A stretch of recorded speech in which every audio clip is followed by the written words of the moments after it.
Hoy vamos a hablar, obviamente, de cómo siguen las cosas en esas negociaciones que buscan el fin del conflicto armado en Ucrania. Hemos visto cómo Zelensky ha aceptado en un principio ese alto el fuego de 30 días, pero lógicamente desde Rusia las cosas no se ven exactamente igual. Se han percibido, como es lógico, como una ocasión para que les engañen otra vez, con lo cual los rusos, como precisamente tontos no son, han decidido que el tema no va a ir precisamente por donde les han hecho la propuesta. Mientras tanto, en la región de Kursk, el ejército ucraniano se está desmoronando. Hay, desde luego, en peligro miles y miles de soldados que se encuentran prácticamente desorganizados. El ejército de Putin, lo que ha propuesto es que se rindan incondicionalmente y respondan por sus crímenes de guerra, quienes los hayan cometido, lógicamente, y que si no, pues que va a atacar con su ejército, lo cual nos podemos imaginar la matanza que puede suponer para un ejército que está prácticamente en desbandada en la región de Kursk. Entre tanto, en el resto de la larguísima línea de frente, entre el Donbass y lo que ha sido Ucrania, pues sigue siendo Ucrania, no sabemos por cuánto tiempo, que es una larguísima línea de frente de unos 2.000 kilómetros, pues las cosas tampoco van muy bien para el ejército ucraniano, aunque obviamente no es una situación desesperada como está pasando en Kursk. Desde luego las cosas, cuanto más... Yo pienso que el tiempo juega a favor de los rusos y cuanto más tiempo pase, creo que se va a ver más esto. Entre tanto, vamos a hablar, la Unión Europea sigue con su plan de gastar 800.000 millones en armas, ante las críticas que ha habido de que ese dinero no solo va a provocar un recorte en el gasto social, sanitario, pensiones, en fin, todo lo que se les ocurra, pues nuestro presidente del gobierno ha salido diciendo que no, que eso pasará en otros lados, pero que en España no va a pasar. Y ante la crítica de que buena parte de ese gasto se va a gastar en armas estadounidenses, pues también ha salido el presidente del gobierno diciendo que no, que lo que tiene que hacer Europa es desarrollar una autonomía en el gasto y una tecnología militar propia. Bastante curioso, como si esto se pudiera hacer para un ejército moderno, hipertecnológico, se pudiera hacer de la noche a la mañana, sabiendo, sobre todo, como sabemos, que el ejército europeo, los ejércitos europeos, pues son extremadamente dependientes de la tecnología estadounidense. También vamos a hablar del batacazo en las bolsas que ha habido. Especialmente se vivieron jornadas negras al principio de la semana y en Siria las cosas lamentablemente se están siguiendo un desarrollo tan malo como preveíamos. Se ha favorecido por parte de los países del occidente rico, se ha favorecido este gobierno que tenemos ahora, ese cambio de régimen en Siria, y está sucediendo lo peor de lo que nos temíamos, siendo quienes son esta gente. Matanzas indiscriminadas, en fin, es un auténtico disparate lo que está pasando en Siria y hablaremos de ello también. Bueno, empezamos ya sin más con el tema de cómo van las cosas en Rusia, y me gustaría, Carlos, si te parece, que empieces tú resumiéndonos cómo ves la situación en cuanto al conflicto armado en Ucrania. Adelante. Bueno, pues creo que hemos entrado en la fase más farragosa y más, no sé, menos clara de la guerra, ¿no? O de la operación militar especial. Porque hemos visto que el circo mediático y bueno, en los medios de comunicación, sobre todo occidentales, pues se ha puesto a funcionar a toda marcha, ¿no? Eh, es obvio que los teléfonos están sonando entre Moscú y Washington, que las conversaciones son diarias, al más alto nivel, que pronto hablarán Putin y Trump, pero que, claro, la situación entra en un estado de caos y extraordinariamente poco claro.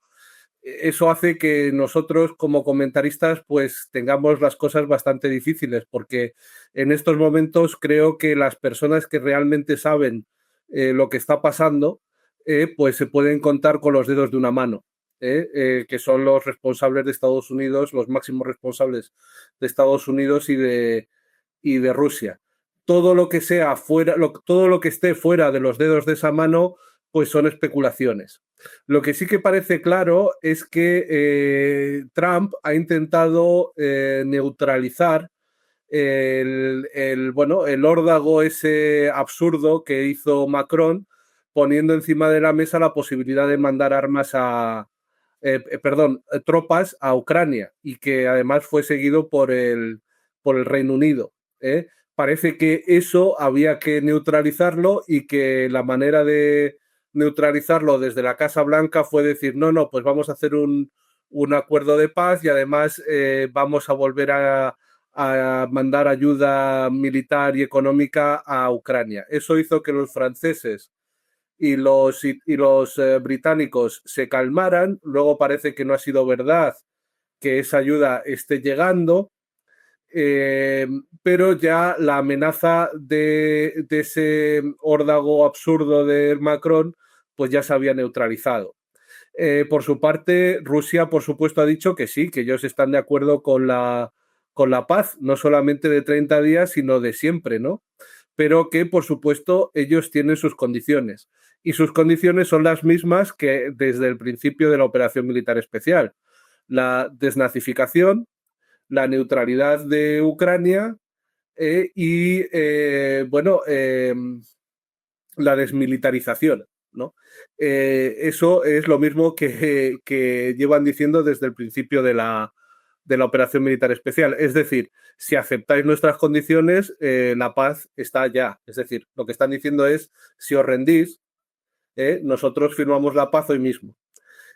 Claro, porque a Rusia le han venido engañando desde que el mentecato de Gorbachev se dejó engañar con el pacto aquel con Baker, que decía que la OTAN no se iba a extender hacia el este ni una pulgada, cuando la Unión Soviética se estaba disolviendo y Gorbachev accede a retirar las tropas soviéticas del este de Europa. Él pone como condición que la OTAN no se extienda hacia el este de Europa, hacia las fronteras rusas. Estados Unidos dice que sí. Lo único que va a pasar es que con la unificación alemana va a haber tropas de la OTAN en la antigua DDR, en la antigua República Democrática Alemana, pero que más allá ni una sola pulgada.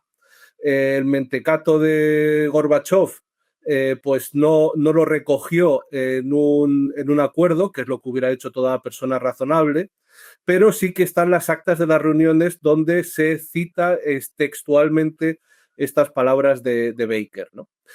Bueno, pues ahora tenemos que ya la OTAN está en las puertas de Rusia, y que fue lo que desencadenó la operación militar especial. Bueno, pues eso no va a volver a pasar. Afortunadamente, Putin no es Gorbachev, y afortunadamente Rusia está ganando. Kursk ha vuelto a ser la tumba del fascismo, igual que fue la tumba del nazismo en la Segunda Guerra Mundial, cuando por Kursk los nazis los nazis invadieron la Unión Soviética.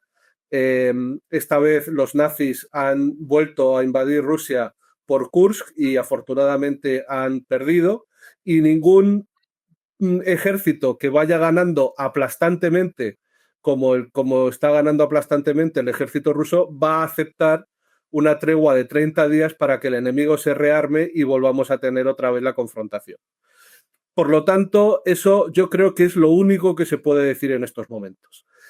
Creo que está claro que, y esto yo creo que alguno de mis compañeros en la tertulia no va a estar de acuerdo.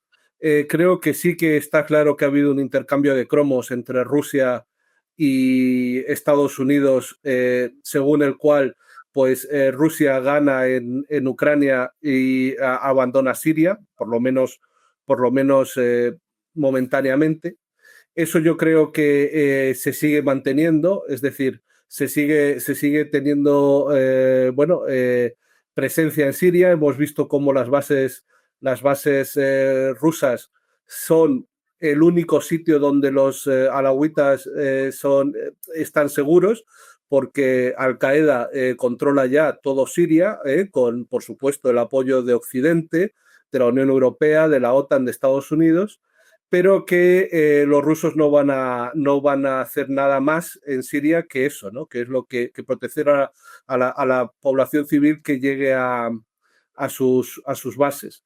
Pero que en Ucrania se sigue manteniendo, pues que Estados Unidos no va a involucrarse al 100% en la defensa de Ucrania, y que Ucrania dentro de poco pues tendrá que rendirse, ¿no? Eso yo creo que es lo único que se puede decir en estos momentos, porque por lo demás todos son informaciones cruzadas, todos son informaciones contradictorias, y no sabemos lo que está pasando realmente. Yo creo que las personas que realmente saben lo que está pasando, pues eso, son 4 o 5, ¿no? Pero que, vamos, que en estos momentos la victoria, o sea, yo creo que en estos momentos es muy posible que Kursk ya esté en total control de Rusia, y que, bueno, ahora veremos qué es lo que pasa en el resto de los frentes, ¿no? Porque todavía quedan muchas cuestiones encima de la mesa. ¿Qué pasa con Transnistria? ¿Qué pasa con Odessa? ¿Qué pasa con Kharkov? Yo creo que son zonas rusas, y que a mí me extrañaría muchísimo, me extrañaría enormemente que Rusia aceptara una paz sin que estas cuestiones se resolvieran, y que aceptara una paz con Ucrania teniendo salida al mar. Yo creo que cualquier acuerdo de paz va a suponer que todas estas regiones vuelvan a ser rusas, porque siempre han sido rusas, y que Ucrania necesariamente no tendrá salida al mar, ¿no?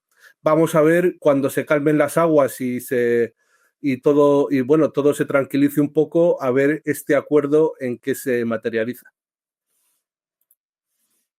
Que si no recuerdo mal, que en Transnistria viven unos 400.000 rusos, ¿no? Si no me equivoco, y además está funcionando virtualmente como un estado independiente.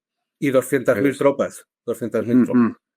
Sí, es decir, que la situación ahí es bastante delicada. Más, si yo el problema fundamental que veo con esa, que es mucha gente, pero obviamente pues ya lo hemos visto muchísimas veces a lo largo de la historia, como se abandona a poblaciones enteras a su suerte. Luego esperemos que no tengan esa fatalidad en los habitantes de esa región, porque lógicamente quedaría en una situación muy delicada.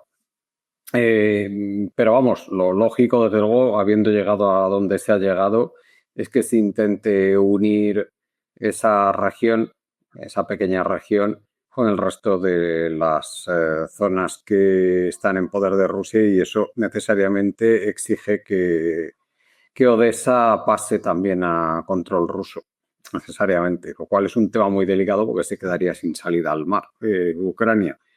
Luego no parece ni muy... Ese va a ser uno de los puntos más peliagudos, creo yo, de la negociación, el tema de Odessa. Ya veremos. Bien, Jaume, ¿cómo ves la situación? Ya a estas alturas, 2 meses casi después de que haya tomado el poder Donald Trump. Bueno, ya comenté hace 2 semanas un poquito cómo veía la evolución, y me sigo un poco manteniendo en lo mismo. Creo que coincido con Carlos en el tema de que no tenemos suficiente información, y claro, lógicamente aquí pues queda campo libre para especular, ¿no? Es un poco complicado.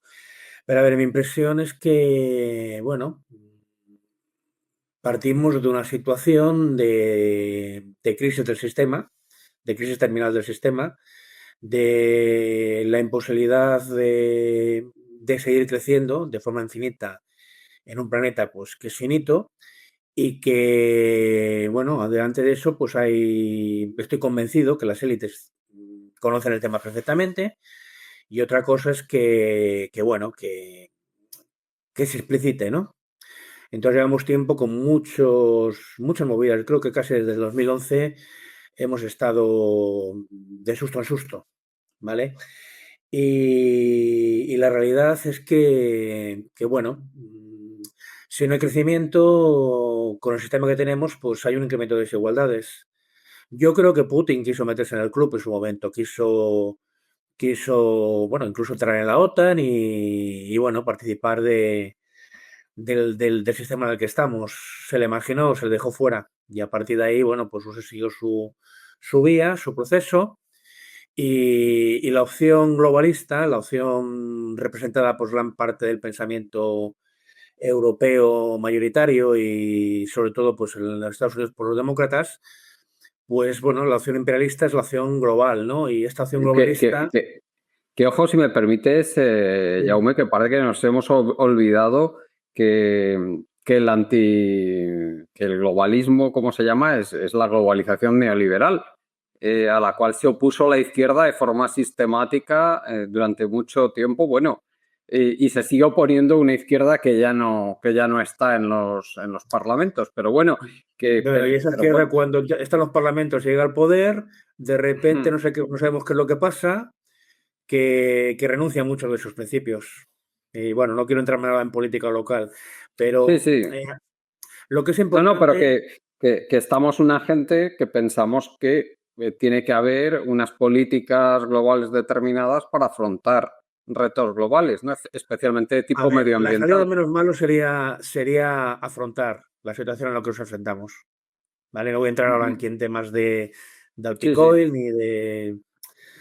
No quiero entrar en... Quiero analizar, sí, digamos, sí, lo que está pasando ahora sí, sí. a No, nivel no, concreto. continúa, perdona, perdona la digresión, continúa, sí. No, no, muy bien, perfecto. A ver, el tema es que yo creo que ha habido un intento, una apuesta, pues por disgregar a Rusia y bueno, hacer pequeños estados para poder hacer los recursos naturales que hay en Rusia, que son muchos y evidentemente, pues delante de una sociedad como la europea, que no tenemos nada, pues era algo muy goloso. Entonces, todo lo que ha ido pasado, todo el proceso, pues lo veo muy normal y muy natural. Ahora que encontramos, pues nos encontramos con una opción imperialista que es diferente, que es la de Trump, que es una política aislacionista, pero aislacionista un poquito entre comillas. Es yo me soluciono lo mío, pero evidentemente para solucionarme lo mío, pues tengo que incidir en determinados temas que me interesan, como son, bueno, pues el tema de Groenlandia, el tema de Panamá, etcétera, etcétera. Es una opción, digamos, bueno, de salvarse los Estados Unidos, pero, pero bueno, recurriendo en caso que no necesite, pues a los recursos de fuera, un poco más lo de siempre. Es otra perspectiva, otra óptica, ¿no? A partir de todo este proceso y del enfrentamiento que hay interno entre estas dos estrategias dentro de Estados Unidos, pues Trump ha intentado, yo creo que intenta sacarse el problema de encima. Yo creo que tampoco es aquello de que quiera acabar con el problema. A lo mejor con que paguemos los europeos tiene suficiente, ¿vale? Y evidentemente, bueno, pues como negociante, como empresario, pues utiliza técnicas empresariales, pero técnicas de dominación, ¿no? De aquello de o lo tomas o lo dejas. Entonces, bueno, va haciendo declaraciones de todo tipo, declaraciones contradictorias, va cambiando de opinión, no hay forma tampoco, yo creo, que de fiarse de lo que dice, porque un día dice A, otro día dice B, pero bueno, al final parece que hay una propuesta que lo único que queda claro de esta propuesta es el tema de la petición del alto el fuego. No queda claro el tema de la neutralidad de Ucrania, ¿vale? No queda nada claro el tema del levantamiento gradual de las sanciones, no queda nada claro el tema del reconocimiento territorial. Si lo habrá, reconocimiento, simplemente pues ir a una situación parecida a la de Corea del Norte y Corea del Sur. Entonces, delante de toda esa incertidumbre y delante de una situación real donde Rusia está ganando, pues un poco me reitero en lo que dije hace 2 semanas. Yo veo muy difícil que al final haya un pacto. No creo que a Rusia le convenga, porque están ganando, y todo el tiempo que pase nos vamos acercando más a la disgregación de la estructura estatal ucraniana y más posibilidades, por ejemplo, de poder realmente llegar a Odessa. Por tanto, yo lo veo muy complicado. Hoy una oferta muy buena para Putin o veo muy complicado que esto vaya a acabar en un pacto. Tampoco sabemos realmente el grado de deterioro que pueda tener Rusia. Es que, claro, hay tantas variables que desconocemos, pero la impresión que da es que, en principio, Putin tendrá que hacer una escenificación. No puede decir que está en contra, ¿no?, de la paz, nadie lo podemos decir, pero creo que va a tener que pedir una serie de exigencias que es que veo que es imposible que desde Europa, bueno, sería reconocer la derrota, lo puedan aceptar, ¿no? Yo creo que Putin mínimo necesita la neutralidad del nuevo Estado ucraniano. Implica el reconocimiento de los territorios que ha conquistado, pero es que creo que implica también garantías para la población rusa, o sea, la población, los habitantes de Rusia verían muy mal que se dejara abandonada toda la población rusoparlante de los territorios que controlarían por Ucrania. Entonces significa garantías para Odessa, garantía para los rusos que viven en Ucrania. Entonces yo creo que eso es muy complicado, porque yo creo que al final, desde un punto de vista maximalista, incluso la salida pacífica sería dar autonomía a esos territorios y en un plazo de unos años, de 2, 3, 4 años, se hiciera un referéndum de autodeterminación para ver si esos territorios quieren continuar en Ucrania, quieren algún tipo de autonomía o algún tipo de independencia, o bueno, directamente adherirse al Estado ruso. Entonces, todo eso para mí se me hace muy complicado. Hace 2 semanas lo dije y sigo pensando igual, ¿vale? Respecto al tema que ha comentado Carlos de Siria, si acaso lo dejamos para luego, porque sí, yo soy uno de los que no he coincidido de que haya habido un intercambio de cromos. Bueno, Vale. Pues vamos a pasar la palabra a Íñigo. Íñigo, coméntanos cómo ves la situación en Ucrania, que le ves una salida a corto plazo. No, la verdad es que no.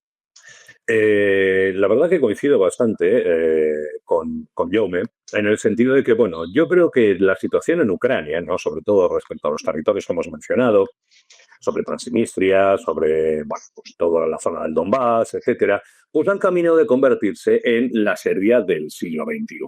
¿Vale? En el sentido de que, bueno, pues toda la zona balcánica, ¿no?, pues bueno, vamos a decir, encarnada, ¿no?, a principios finales del siglo XIX, principios del siglo XX, ¿vale?, encarnada en el conflicto alrededor de Serbia, ¿no? Parece que los serbios eran los culpables de todo, ¿no? Pero todo giraba, ¿no?, alrededor de esto, ¿no? Pues bueno, pues fue uno de los grandes avisperios que finalmente, ¿no?, y aunque por cuestiones geopolíticas más grandes, ¿no?, pues acabó llevando a la Primera Guerra Mundial, ¿no? Y esto es un poco así. Hay que tener en cuenta que esto ya ha sucedido antes en tiempos modernos, ¿vale? Este tipo de soluciones de compromiso, que es lo que al final parece ser que será lo único factible para vamos a decir, para un alto el fuego o para un acuerdo de paz, ¿vale?, que, como digo, no va a ser duradero, ¿vale?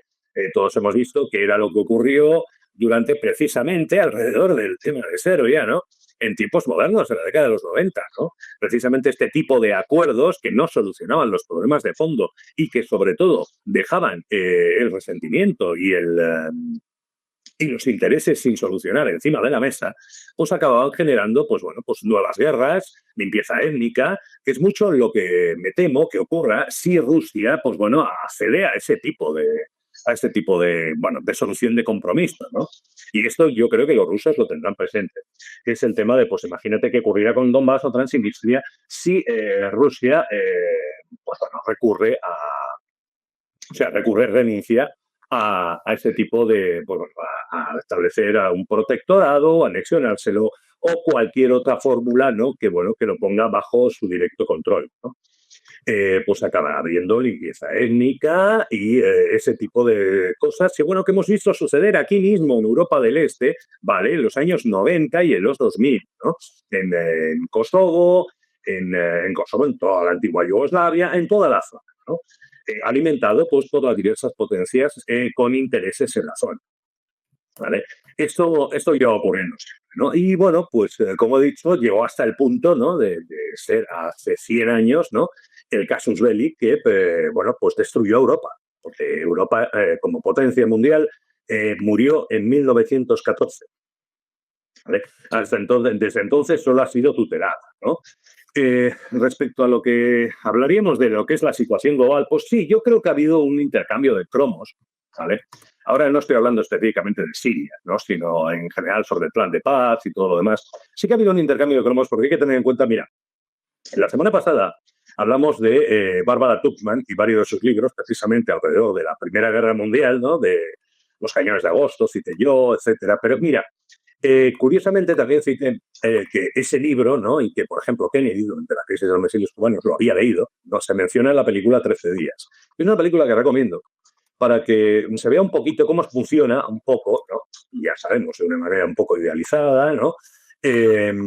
Cómo funciona, me refiero a lo que es, no hablo del cuento de buenos y malos ni nada, sino cómo funciona un poco la gestión de este tipo de crisis. Si es que se manejan varias opciones al mismo tiempo. No hay un plan. Suele haber muchos planes que se van adaptando en función de la situación concreta que hay en el momento, ¿no? Y de las oportunidades que se van presentando, ¿no? De hecho, por ejemplo, mismo en la peli se ve cómo están manejando en el propio, vamos a decir, en el propio Pentágono, diferentes escenarios, diferentes opciones. Dice que realmente no se deciden hasta última hora, ¿no? Que al final, pues todos sabemos que fue la solución de compromiso de la retirada mutua de los misiles en las fronteras de cada uno, ¿no? Tanto de Cuba como de Turquía. Y que, por supuesto, eso no se contó al público. Pues bueno, aunque luego, evidentemente, pues con los años se sabe. Pues esto sucede un poquito también. Yo creo que está sucediendo también un poquito con Rusia. O sea, están intentando jugar con varias barajas, de manera que bueno, pues estén en diferentes opciones. Yo creo que Estados Unidos sí que se ha planteado un tema de, bueno, a ver, tampoco puedo coger y cortar, o sea, ya de cara un poco al consumo interno, pues bueno, tampoco puedo cortar a Ucrania toda la ayuda y evidentemente dejar que Rusia la arrase en cuestión de semanas. Así que, pues bueno, pero tampoco puedo. Así que vamos a plantear una serie de planes de paz, vamos a perder un poquito el tiempo. Los rusos lo saben perfectamente, saben que en esta mano voy a jugar el papel del malo, el que rechaza la tregua, pero todo el mundo sabe que la tengo que rechazar. ¿Vale? Porque una pausa de 30 días cuando vas ganando, lo único que haces es darle la oportunidad al enemigo de preparar su defensa, ¿no? Sobre todo cuando Estados Unidos reanude o no reanude, pero bueno, o le sustituye a la Unión Europea en lo que se refiere al suministro de todo tipo de bienes necesarios para la guerra, ¿no? Así que, evidentemente, Rusia no lo va a aceptar. Y eso lo sabe todo el mundo. Eso es una apertura de jugada, ¿vale? Y también una manera de ir perdiendo un poquito el tiempo mientras van buscando una solución de compromiso, vamos a decir, real. El problema de las soluciones de compromiso es el que he dicho antes, es que cuando las grandes potencias juegan a las cartas, el resto del mundo somos sus naipes, ¿vale? Sí. Y muchas veces lo sacrifican. Esto lo hemos visto 1000 veces, ¿no? Esto lo ha hecho Rusia, esto lo ha hecho Estados Unidos 3 veces, esto lo hemos hecho los europeos. O sea, es así. O sea, jugamos con las vidas. Es así de triste, es así de injusto, pero esto es lo que va a ocurrir, ¿vale? O sea, porque vivimos en el mundo en el que vivimos, no, cualquiera dirá, sí, nosotros lo hemos hecho así, efectivamente, pero así está. Y efectivamente eso es lo que va a ocurrir. Y posiblemente, pues sí que se acabe llegando a algún tipo de solución de compromiso que al final acabe enconando el problema, ¿no? Y dejándolo, pues como quien dice, pues para el siguiente que venga, ¿no? Este es un grave problema, ¿no? Pero en realidad es un problema irresoluble y con el que sí te criaste en la época de la Guerra Fría, sabes que, bueno, pues que siempre ocurrió, ¿no? O sea, los grandes bloques, que es a donde hemos vuelto, ¿vale? Pues bueno, tienen este tipo de funciones en sus zonas fronterizas. Y justo en los límites de sus áreas de influencia. Y eso suele provocar este tipo de problemas que, bueno, pues, todos sabemos que la Guerra Fría no fue precisamente fría, precisamente en los límites de esas áreas de influencia, ¿no? Pero era, bueno, el precio para no llegar a la confrontación directa, que es ahí precisamente donde está el kit de la cuestión, ¿no? Tanto se ha hablado de los demócratas, etcétera. Vamos a ver, yo lo que siempre digo, esto es típico de un imperio en decadencia, ¿vale? O sea, los dos siglos que el Imperio Romano se tiró cayendo, pues tuvo sus pequeños momentos brillantes, tuvo de vez en cuando la camarilla que subía al poder, pues nunca es un emperador solamente, la idea de un emperador solamente, ¿sabes? Siempre va con todo un pack detrás, ¿no? Lo mismo que lo de Trump no viene de él solamente, ¿no? Sino que, bueno, pues refleja un determinado grupo de intereses y un determinado grupo ideológico, ¿no? En un momento determinado. Y bueno, pues en el que, bueno, pues volvía a restaurarse, ¿no? El sueño, ¿no? Del dominio imperial, que aquí nos remitiríamos, pues bueno, a la época de la globalización neoliberal que habéis mencionado. O sea, en la época del mundo unipolar, en el que, bueno, pues Occidente, pues logró brevemente, ¿no? Casi el control de facto del planeta, ¿vale? Salvo con muy pocas excepciones. Y claro, pues es esa época de gloria y de nostalgia, ¿no? Del imperialismo occidental, en el que principalmente yanqui, ¿no? Pero asistido por sus aliados de siempre, ¿no? Y sus estados clientes, que somos nosotros, pues bueno, pues permitió todas esas fantasías. Pero claro, pues el mundo va acabando, ¿no? Y del mismo modo, ¿no? Que ocurría, ¿no? Con la Roma imperial, pues bueno, pues de vez en cuando pasa ese delirio de gloria, ¿no? Que generalmente acaba mal, pues bueno, pues ven opciones más realistas y el imperio se sigue retirando de sus territorios, ¿no? Y hasta que finalmente, pues bueno, acaba cayendo 2 siglos después. Estos son los procesos de decadencia que pueden ser más o menos lentos. En nuestro caso está siendo muchísimo más rápido y dice, pues bueno, pues porque vivimos en un mundo más rápido, ¿no? Así que, pero yo lo comparo bastante y tiene bastante sentido, ¿no? Es, pues es la época de un orden que está en decadencia y que, bueno, pues que da sus últimos estertores, tiene sus pequeños momentos de recuperación y fantasea con bueno, pues con recuperar su gloria perdida, pero realmente, y eso es la mercancía que venden, recuperar glorias perdidas, pues bueno, hay otras partes, ¿no? Que siguen siendo tan imperialistas como los otros, pero que, bueno, intentan mantener una opción, vamos a decir, más conservadora, ¿no? En el sentido de que, no, mira, casi mejor consolidemos lo que tenemos porque la cosa no está para aventuras, ¿no? Que es precisamente, básicamente, es la diferencia entre Biden y Trump, ¿vale? Biden todavía, y los demócratas siguen, pues bueno, pues soñando con la fantasía del mundo unipolar, de la policía del mundo y de esto, pero el mundo ha cambiado, ¿no? Y pues bueno, pues llega otra opción ideológica, ¿no? Es la republicana, la trumpista, en el que recordemos que los republicanos siempre han sido tradicionalmente aislacionistas, pues en el que, bueno, siguen siendo exactamente igual de imperiales, no nos engañemos, ¿vale? La doctrina Monroe, por poner un ejemplo, forma parte, vamos, del ADN estadounidense, seas del partido y de la ideología que seas, ¿vale? Pero sí que buscan, pues eso, consolidar sus puntos, vamos a decir, sus dominios, ¿no? Pues ahí entra lo de Groenlandia, ahí entra lo de Panamá, expresa, no es una ocurrencia de Trump, expresa una corriente, vamos a decir, estratégica, ideológica, ¿vale? De consolidación de los dominios fuertes, vamos a decir, estadounidenses, fíjate. O sea, se está centrando en el continente americano, hablando de la doctrina Monroe, ¿no? Pero fíjate, Íñigo, que casi a la vez que sucedió lo de Panamá, que ahora parece ser que Trump ya no solo se va a conformar con comprar los puertos de entrada y de salida, sino que además quiere quedarse con una parte del territorio en Panamá Central, lo que rodea al canal, incluyendo el canal, por supuesto, pero que a la vez que pasó esto, pasó la inversión de TSMC, la compañía taiwanesa más importante de microchips. Yo no sé si es la más importante del mundo, pero sí una de las más importantes, que anunció una inversión de $100.000 millones en Estados Unidos para trasladar una inmensa fábrica de chips allí a Estados Unidos. Esto A mí lo primero que se me ocurrió, digo, aquí pues pasó con tan poco tiempo de diferencia que digo, aquí está pasando una cosa muy rara, porque los puertos eran chinos, los venden a BlackRock y a continuación pasa esto, pero lo siguiente que se me ocurrió pensar es qué va a pasar con Taiwán. Aquí parece que hay un principio de que a medio plazo se va a reconocer la unificación de China, ¿no? No creo que nunca lo hagan expresamente, ¿sabes? Pero otra cosa es que lo dejen hacer. Pues Sí. que es diferente. Pero, a ver, o sea, quiero decir, Estados Unidos tardó en reconocer 20 años en reconocer la China comunista, pero, a ver, desde 1949 ya tenían muy claro que tenían que lidiar con esa realidad. Otra cosa es que no lo hicieran hasta, curiosamente, Nixon, ¿no?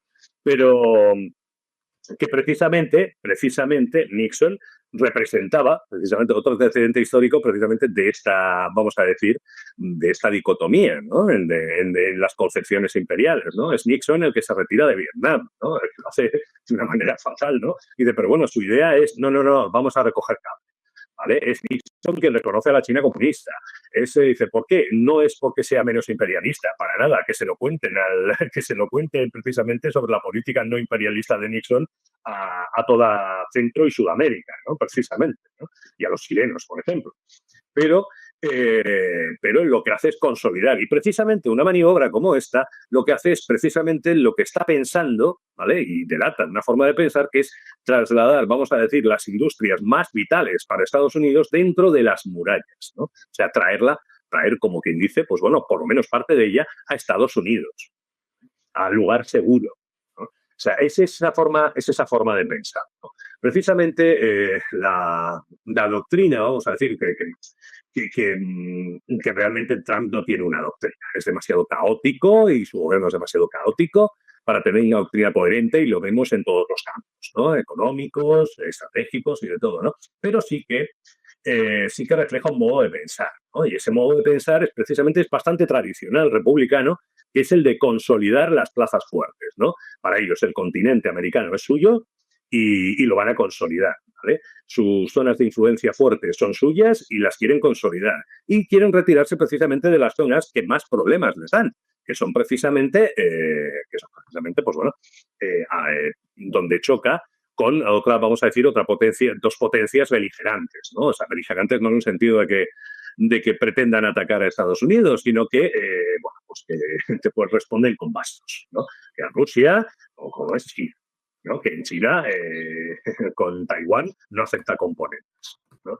Lo cual no deja de ser lógico porque es una provincia suya, lo cual, por cierto, también casi se podría predicar de Ucrania, ¿no? Respecto de Rusia. Es una provincia suya, recordemos que la historia rusa empieza con el Principado de Kiev, ¿no?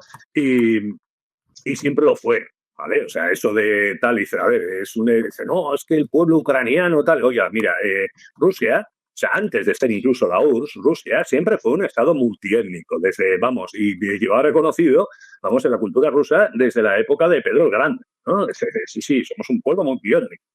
Lo que pasa que, bueno, pues una de las típicas cosas que hacemos en Occidente es citar los nacionalismos para, pues, bueno, pues intentar debilitar a nuestros enemigos, ¿no? Esto lo hemos hecho, pues, a lo largo y ancho del mundo, ¿no? Hemos provocado más guerras civiles que nadie. Pues, y esto tiene su parte, ¿no? Tiene su parte de guerra civil, ¿no? Así que, bueno, pues recordemos también un dato poco conocido, ¿vale? Que es que precisamente los nacionalistas ucranianos traicionaron, ¿vale? a Rusia durante las conversaciones de paz con Alemania para acabar la Primera Guerra Mundial, las de Brest-Litovsk, en las que, de hecho, lograron que Rusia reconociera a Ucrania como protectorado alemán, ¿vale? No fue hasta que cuando finalmente Alemania perdió la guerra, ¿vale? Y tuvo que retirar sus tropas de Ucrania, fue cuando que estaban ocupando bajo invitación, ¿no? De esos nacionalistas ucranianos y a los cuales el Ejército Rojo no podía echar de ahí, no tenía todavía la potencia necesaria, ¿vale? Recordemos que todavía estaban en plena guerra civil y no estaban como para enfrentarse a un ejército organizado, ¿no? Como era el alemán. Así que, en aquel momento al menos. Así que no fue hasta que Alemania perdió la guerra, ¿vale? Y tuvo que retirar sus tropas de todas partes, ¿vale? Cuando Rusia pudo volver a tomar el control ¿vale? De Ucrania. ¿Vale? O sea, ya esto que en historiografía popular occidental no se enseña, los rusos lo tienen bien presente. ¿Vale? Y tienen sus cuentas pendientes con el nacionalismo ucraniano, ¿vale? De hecho, pues bueno, él siempre ha sido esencialmente bastante traidor. ¿Vale? Y desde luego tal, pero siempre ha sido minoritario. ¿Vale? Dentro de esto se han tenido que valer de potencias extranjeras, ya te digo, como en aquel caso, como en la época de la ocupación alemana en la Segunda Guerra Mundial, o como ahora mismo, pues bueno, vendiéndose a la OTAN y vendiendo el país que hace falta, ¿no? Que es básicamente lo que están haciendo, ¿no? Y de lo que va el plan de paz, ¿no? Que es lo que ha propuesto Trump, que es básicamente vender Ucrania a Estados Unidos, ¿vale? Y Occidente en general, para, pues bueno, pues para mantener su chiringuito y que no vuelvan los rusos. Así de claro, ¿vale? Los rusos que en realidad son de allí y siempre han sido de allí. ¿Vale? Estamos hablando de la diferencia que hay real entre ucranianos y rusos, es la misma que hay entre, por ponerte un ejemplo, vascos y cántabros y asturianos. Sí, tenemos culturas diferentes, sí, tenemos lenguas que pueden diferir, etcétera, más o menos, ¿no? Dice, pero, dice, vamos a ver, formamos parte de una misma, vamos a decir, de una misma región y siempre hemos sido vecinos y siempre nos hemos mezclado, ¿no? O sea, en ese punto, pues el nacionalismo ucraniano se vuelve ridículo, ¿no? Si tiras historia. De historia y de sociología misma. Así que bueno, pues iremos viendo, pero ya te digo, esto es solamente un intercambio de cromos inicial, ¿vale? En lo que se refiere a este asunto. Siria ya se podría ser más discutible, aunque yo creo que podría entrar, sí, en ese intercambio de cromos. Y que bueno, pues lo que se va es marear la perdiz antes de saber exactamente a qué tipo de solución de compromiso van a llegar, pero va a ser una solución de compromiso que, como ya he dicho, va a generar más problemas a la larga, ¿no? La cuestión es hasta qué punto están dispuestos a tolerar esos previsibles problemas que van a tener. Sí, a mí desde luego lo que sí me llama mucho la atención es la histeria esta de que estamos con la guerra aquí, como decía aquí el amigo Gabriel Rufián, para justificar el aumento en el gasto militar. Vamos, que me ha parecido una auténtica vergüenza viniendo de donde viene, porque que lo diga Feijóo o incluso que lo diga Pedro Sánchez, pues en fin, que se puede uno esperar de esta gentuza, pero vamos, la verdad es que lo de Rufián me ha sentado bastante mal. Pero vamos, que decir eso cuando resulta que Trump, las acciones de Trump a lo que han conducido es a que el riesgo de enfrentamiento real entre Estados Unidos y Rusia esté en mínimos desde hace 3 años, pues me parece una auténtica vergüenza lo que está pasando ahora mismo con esa histeria, como digo, acerca de la guerra. En fin, Jorge, coméntanos, ¿cómo ves la situación en Ucrania? Adelante. Bueno, no solamente en Ucrania. Vamos a ver, no sé si visteis la intervención de Trump junto al secretario general de la OTAN, Rutte, ¿no? El holandés, en el cual posteriormente Rutte dice que Ucrania no va a entrar en la OTAN. Eso es una bomba porque ni más ni menos ha habido les han prometido que iban a entrar en la OTAN, se han metido hasta el fondo en una guerra perdida contra la mayor potencia nuclear del planeta, y ahora cuando están las cosas, pues ya la realidad se impone y el relato y la propaganda ya no se sostiene, pues cogen y como el emperador yanqui ha decidido que quiere reducir pérdidas, no quiere tener, no quiere ir el bando perdedor, dice, pues nada, cortemos por lo sano aquí, y entonces la OTAN se cuadra y dice, pues nada, Ucrania no va a entrar a la OTAN. Eso dicho por Mark Rutte. El mismo y esta misma semana también, bueno, delante además, cuando lo dice, cuando Trump está reunido con Rutte, habla también de algo que implica directamente a Rutte, porque ha sido primer ministro de Dinamarca, ¿no? Rutte era de Dinamarca o era de Países Bajos. El caso es que dice delante de él, bueno, de todas maneras dice delante de él, el Trump, pues vuelve a hablar sobre comprar Groenlandia a los daneses. Quiero decirte que no esperéis del emperador que es mucha táctica y cero estrategia, es decir, como decía Sun Tzu, ¿no? Mucha táctica sin estrategia es el ruido que precede a la derrota. Pues eso es digamos, define a la situación con respecto a las políticas de Trump. No tiene una estrategia y lo único que hace, pues eso, va dando palos de ciego y pues utiliza la táctica, y por eso parece que cambia de opinión, simplemente es porque no tiene una estrategia. Y como tal, pues va a conducir a Estados Unidos a la derrota. Con el caso de que la OTAN ya le dice directamente no a Ucrania, que no va a entrar en la OTAN, pues ya te está diciendo que aquello está en periodo de liquidación, ¿vale? El tema de Ucrania está en periodo de liquidación, y lo único que se puede ver es cuántas pérdidas va a suponer para el occidente colectivo, ¿no? Para la OTAN y para el imperio yanqui y sus satélites, la derrota en Ucrania. Y bueno, lo de Kursk está ya te digo, eso irá a la velocidad que tengan que ir, no no aceleran, no se acelera. En todo caso, lo que se hace es simplemente, lo comenté la otra vez, ¿no? En la línea de contacto se produce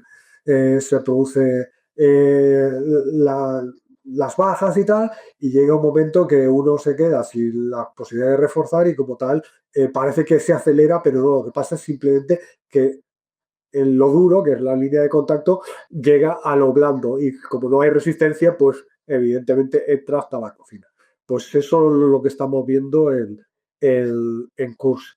Y bueno, no estoy de acuerdo con lo que ha dicho Carlos, porque creo que no ha habido un intercambio de cromos, simplemente que creo que los norteamericanos querían pillarles en una trampa a los rusos, y bueno, si Siria era incapaz de defenderse a sí misma, pues no iba a coger Rusia y se iba a enfrentar a Turquía, a Israel, al ISIS, pues directamente no. Ya está bastante liada con el tema de Ucrania, y no quería meterse, digamos, no quería morder más de lo que pudiera. De hecho, aún tiene sus bases, y en esas bases ha ido a refugiarse la población cristiana, que está sufriendo ahora pues persecución por parte de esas personas, personas, por decirles algo, esos rebanacabezas que han sido reconocidos por nuestro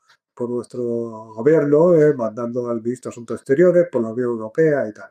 Bueno, pues el caso es lo que Rusia no ha caído en la trampa de Siria, y simplemente pues la ha dejado caer porque no se iba a involucrar más en el tema ese. Y bueno, más cosas que han pasado justamente con el tema de Ucrania es el rearmamento, parte de la Unión Europea, ¿no?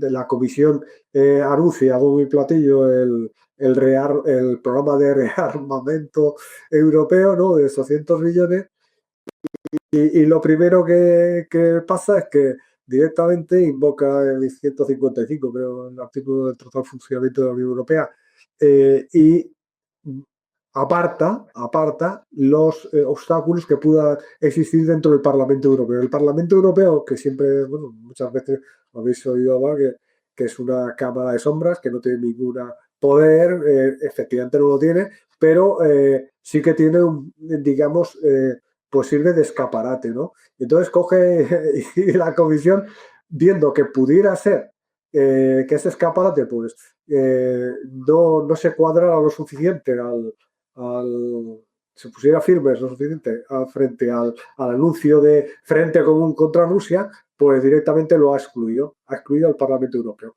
Pero claro, la Comisión no tiene poder sobre los parlamentos nacionales, y ahí ya se ha encontrado, pues, por ejemplo, con el Parlamento de Países Bajos, que ha dicho que no al programa. Ha dicho directamente ya que no al programa, tal y como está el tema. Y bueno, habrá que ver, por lo visto también en Alemania va a tener que votarse en el Parlamento, veremos si se hace en España esto o vamos a ser los números uno en cuestión de ponernos firmes a la hora de entrar en el programa de rearmar Europa contra la potencia nuclear número uno que, que no hemos sido capaces en 3 años de mejorar, sino todo lo contrario, ha sufrido un desgaste enorme las capacidades materiales de la defensa europea, toda mandando a Ucrania, y ahora pretenden, pues eso, hacer un super pelotazo, porque no va a ser otra cosa que un pelotazo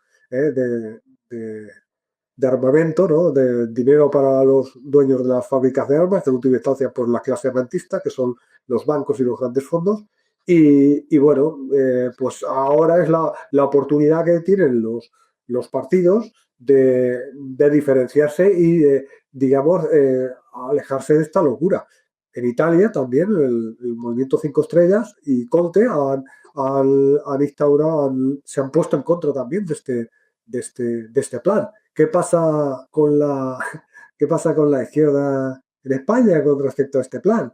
Sumar que está por armarse contra Rusia. Es que es tan ridículo pensar que te puedes armar contra alguien que no te va a invadir, porque no ha habido ninguna declaración de Rusia de querer expandirse en absoluto. Todo lo contrario, es los mismos militares, expertos militares europeos. Hace la semana pasada comenté, creo, el de un general de 5 estrellas francés que decía claramente que eso era grotesco, ¿no?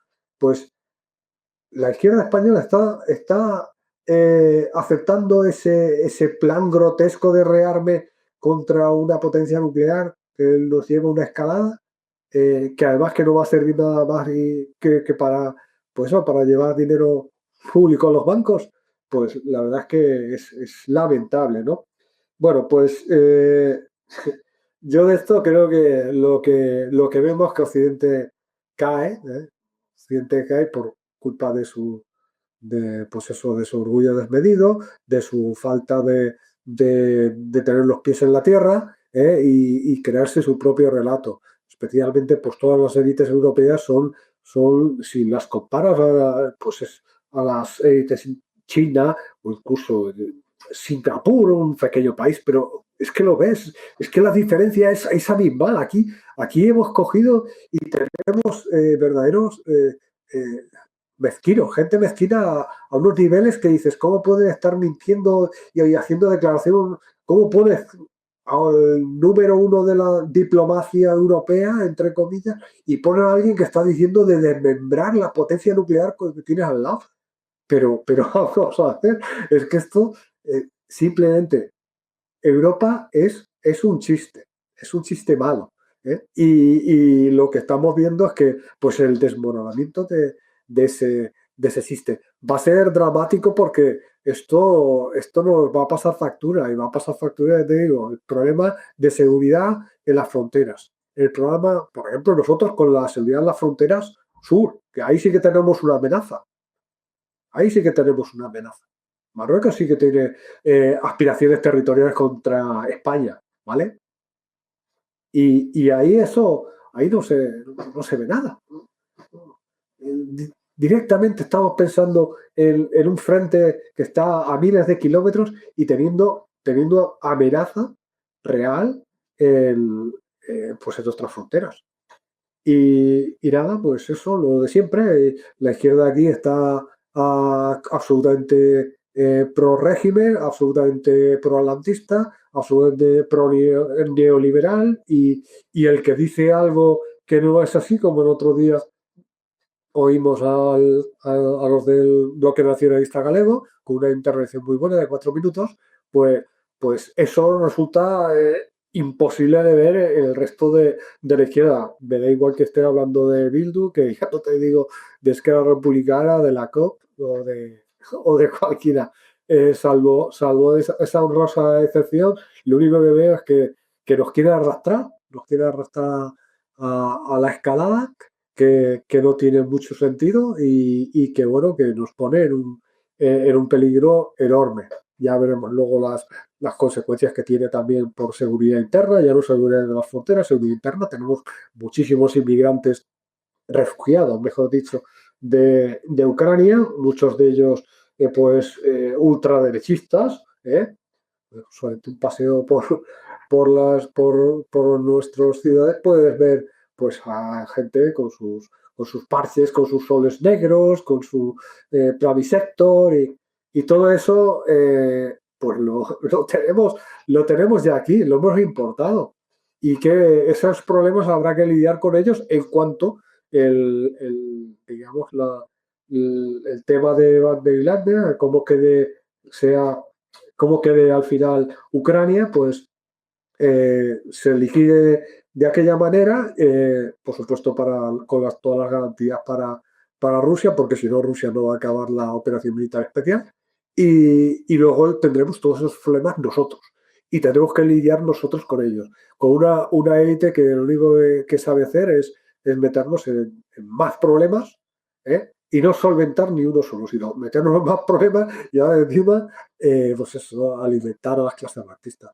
Si es que no veo inteligencia en las élites europeas. Aquí es muy difícil encontrar. Sí, y una cosa, Jorge, ¿cómo ves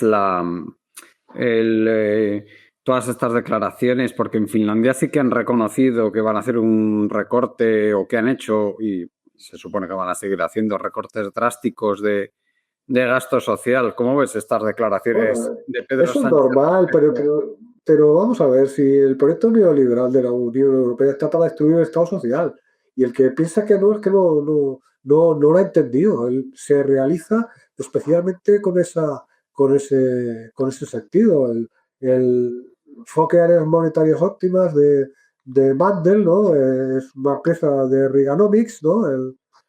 Y está hecho justamente, es la base, ¿no? de aislar digamos, el Estado de su soberanía monetaria para obligarle a hacer políticas fiscales que desmantelen el Estado social. El Estado social ya les sobra a la clase rentista. Ellos son globalistas y ellos quieren poder vivir en cualquier lugar. Si ellos son ciudadanos del mundo.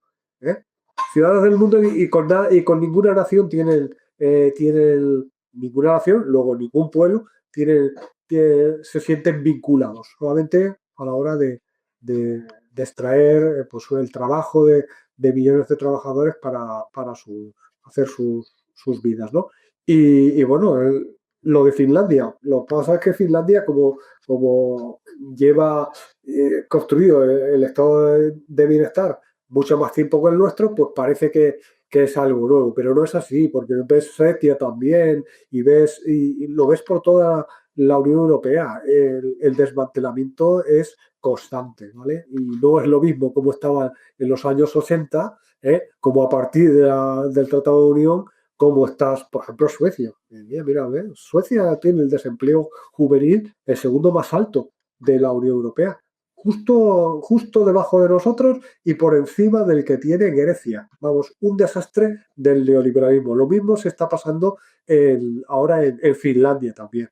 Es simplemente pues que las élites han cortado su vinculación con el proyecto de la nación. Y ellos piensan que son independientes y ellos pueden volar aunque las naciones desaparezcan. Ellos viven ahí entre Estrasburgo, Bruselas, Washington, New York y Londres y tal. Y olvídate más, ¿entiendes? Y se atrae al padrón. Lo que pasa es que, claro, los europeos vamos a tener que lidiar con todos estos problemas y tendremos que organizarnos, porque el problema es que todos estos problemas están ahí, ya dando, lo estamos viendo, y no hay organización.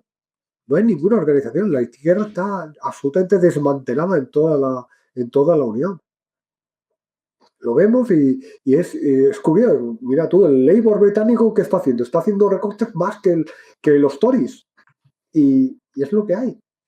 Y es una pena, pero lo que hace falta es que pase algo, que de alguna manera sirva esto de la oposición contra el rearme, pues sirva como sirvió en los años, pues en la Guerra Mundial, ¿no? Para en la Primera Guerra Mundial para que la gente pues rebelara, ¿no? ante estas injusticias, porque es que si no, lo que nos espera es miseria y si no, pues una conflagración nuclear. O sea, ¿qué quieres que te diga? Es una cosa que bueno, que el neoliberalismo continúa y hasta su fin, o lo desmantelamos o nos podemos olvidar. Esto no va a caer. Eso el que piensa, no, es que caerá porque... No caerá. No caerá si tú no... Es como las monarquías. Si no las derrocas, no caen. ¿Entiendes? Tienes que tirarlas. Pues lo mismo con el neoliberalismo. Bueno, sí. Yo como lo veo ahora mismo es que hay dos modelos de gestión del capitalismo en pugna, pero que al fin y al cabo los dos son dos modelos explotadores de las clases trabajadoras y del sur global, obviamente. O sea, no tiene ningún tipo de diferencia más allá de eso, desde mi punto de vista, ¿eh? O sea, que como que son puramente, como digo, capitalistas.